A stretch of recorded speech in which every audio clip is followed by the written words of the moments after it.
everybody. Today I'm going to be talking to you about building value on and off chain. My name is Derek Rickert. I'm with Blockswap. So first I want to start off with, defining what value is, just to kind of put things into context. Something that is useful, something that that has some sort of purpose to it. So I then wanted to talk about, what gives a smart contract value.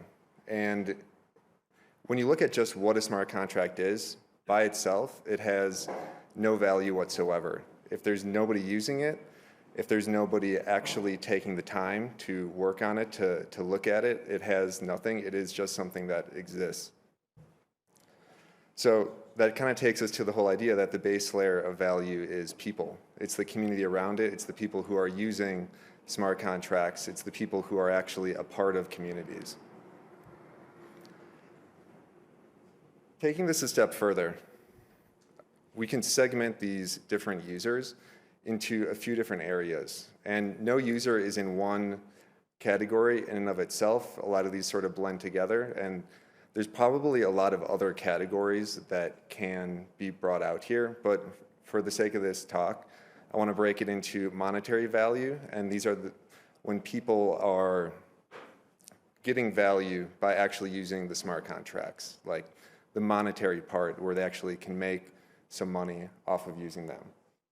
Then there's the social value. These are the people who want to be the first in, the innovators who like to share with people what is going on, and the people who want to be the first ones in and be able to tell their friends, hey, I found this new protocol, or hey, I found out about something, and you need to know about this. Then there's another category for community, and these are the people who, like the GMers, the people who want to find friends, the people who hang out in the Discords, and the people who might be there just to learn. They're people who maybe have never used a wallet before. They want to get involved. They heard from their cloud chaser, social value friend, hey, you need to get involved here, and then they go to the community to learn about this. And another important category that is often overlooked is this whole idea of potential value. And this could be people who see something that could be valuable in the future, and what they do is maybe they put a little bit of ETH into something and they want to figure out, what's going on here, or maybe they just give it a follow on Twitter, just anything that they can kind of track a project and see what is going to happen next. So again, creating value. It's generally not scalable at the beginning. What needs to be done at first, like responding to every single message in Discord, doesn't scale in the long run.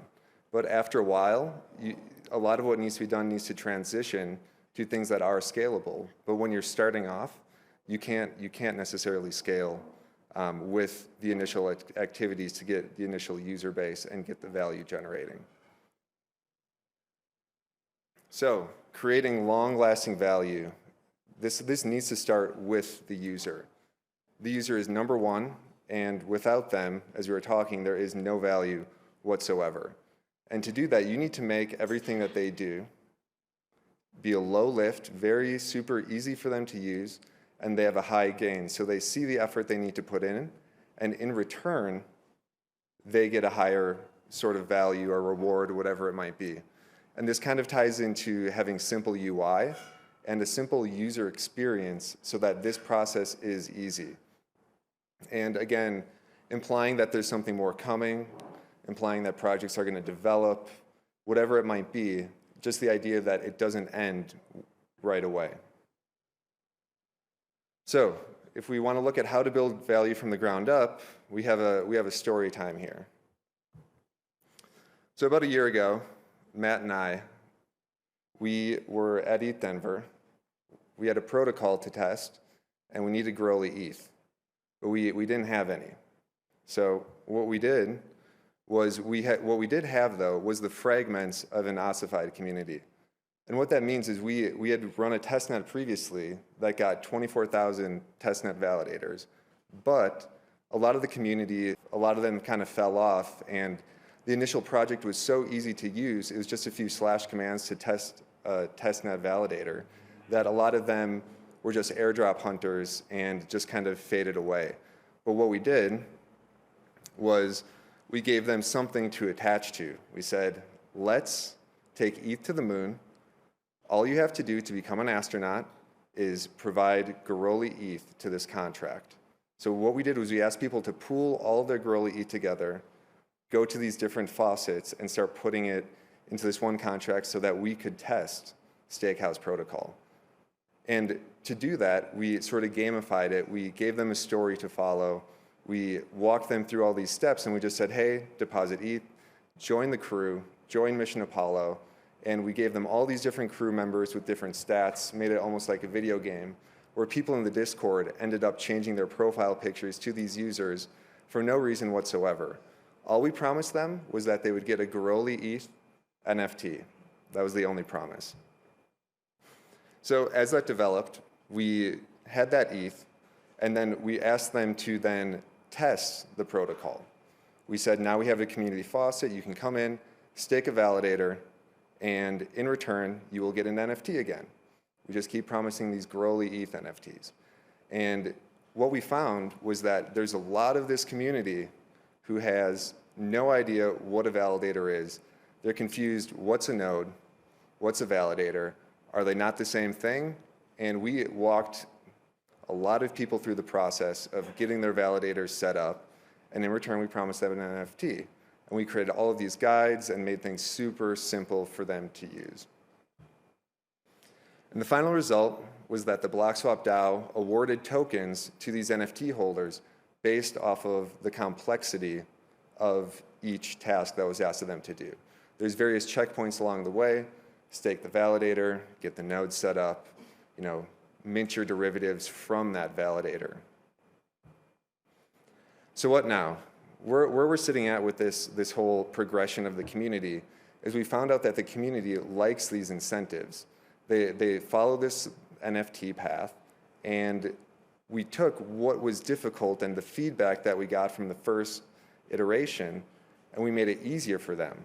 We said, now instead of staking a validator, you can come in as a protected staker, as a fees and mev staker, or as a node operator. And the node operators, they still have a lot of those complexities, but now we gauged it. We said, you have the bronze, silver, gold NFT. Based on the actions that you want to take, there's various levels of complexity, how much time you have, and how much effort you want to put in. That's how much you will take out of this. And again, there's no token value aligned with this, but there are different NFT categories. So if we take a look at that whole process and we break it down into the segments again, we can take a look at each one of these categories and say, okay, what did the user get out of this? And then what did the DAO get out of this? When you're looking at monetary value, the users receive tokens and they receive this NFT. But the DAO, in return, received qualified DAO members. This is better than an airdrop in a lot of ways because people had to put in effort. They had to learn about the protocol, and they had to walk through all the steps, and in return, they get this NFT. Sometimes they get tokens. But the key is that we want to give these random rewards to people. We don't want to just say, if you do this, you get tokens, because we want people to be invested in the potential value. And that's where this whole idea comes in of they get this NFT, which they see having potential value in the future because it had value in the past. And in return, the DAO can hopefully get mainnet users out of this. The social value is that a lot of these people ended up sharing this with their friends. They said, this is what happened in their previous testnets. Now, why don't you guys come in? We have tweets going all over Twitter, people talking about being involved with the testnet and wanting to share it with their friends.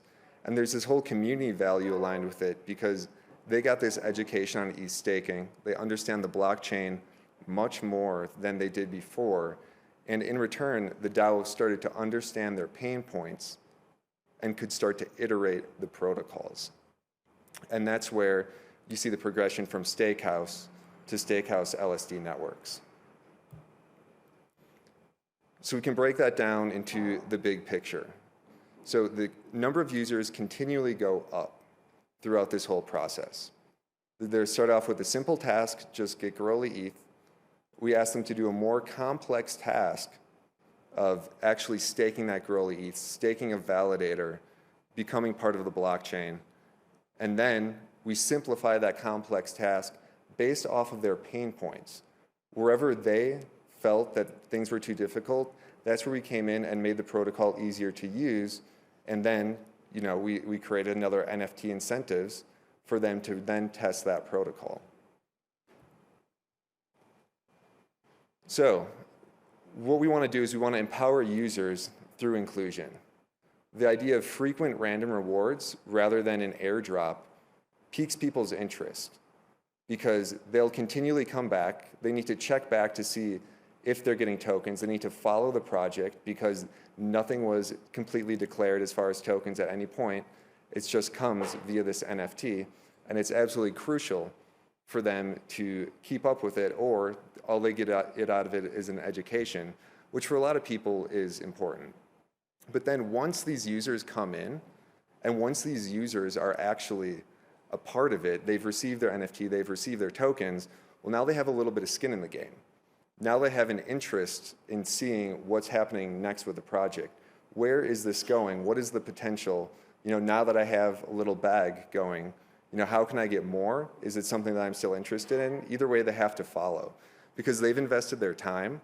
And just similar to how users invest time into testing, the DAOs should also invest in the users and iterate and help them get to what they want to do, figure out what their pain points are, and then move it forward.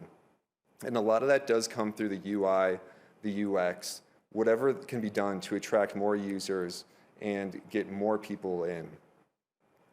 Now, one thing that was difficult, and I made it sound maybe a little bit easy, was this whole process of educating users. Getting people to stake a validator for the first time and set up a node is difficult because you can put together all the tutorials that you want, but a lot of people will just start at the top and they read the first line, okay, I go here, I do this, and they'll get through this process until they get to something and they go, okay, well now I have no idea what to do, but I've invested my time, I've invested effort, and I want this NFT that all my friends have. I've already changed my profile picture to this astronaut. I should really see this thing through. They're committed. And yeah, so I think we covered a lot of this. So the future is we want to continue this process. We want to continually iterate. We want to continually look at what users are doing and what users want and build towards that and keep building up based off of user demand. And this test net and testing in ways that keeps users involved without promising this huge airdrop really helps with that. Thanks, guys. If anybody has any questions, I'm happy to answer any on what we did in this process.